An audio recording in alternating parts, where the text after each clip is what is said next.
All right, thank you, Bruce. Tonight in Medical Rounds, ulcerative colitis and Crohn's disease are common conditions affecting more than 1.5 million people nationwide.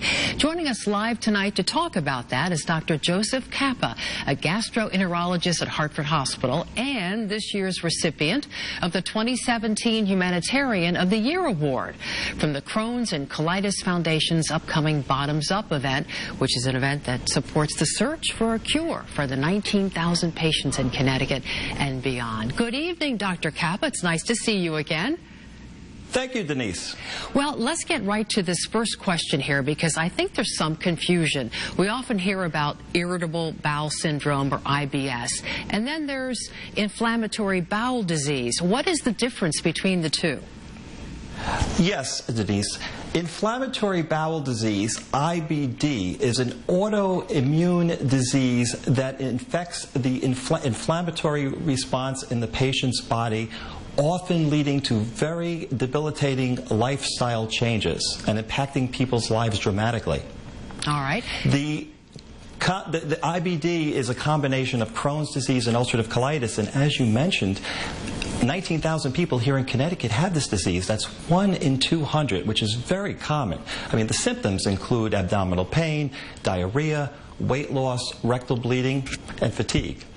How are these diseases treated? What can we do if someone is diagnosed today, being told you have Crohn's disease? What can we do? Yes. Diagnosis is often difficult, but the best way to diagnose it is with colonoscopies, upper endoscopies, and even a pill cam that we can use to look for inflammation in the GI tract. But the best treatment is really medication that is directed at trying to reduce the inflammatory process that's going on. Sometimes we need surgery to treat the disease, but more importantly, the goal of medication is to reduce the flares that these patients have, control the immune inflammatory response, and have those patients regain quality of life, which is very important. That is, and that leads me to my last question.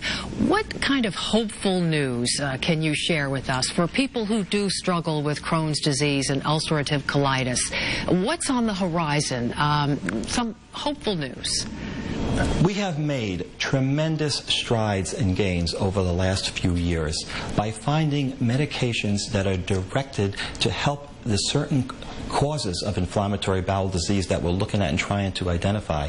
And we are currently doing research right here at Hartford Hospital to look at opportunities of treating these patients in a better manner to help regain their quality of life and control this disease. That sounds very helpful to me. Thank you so much, Dr. Cappa, for this helpful information. And if you'd like to learn more, you can certainly call the number you see on the screen, 1-855-HHC, and then the word HERE, H-E-R-E.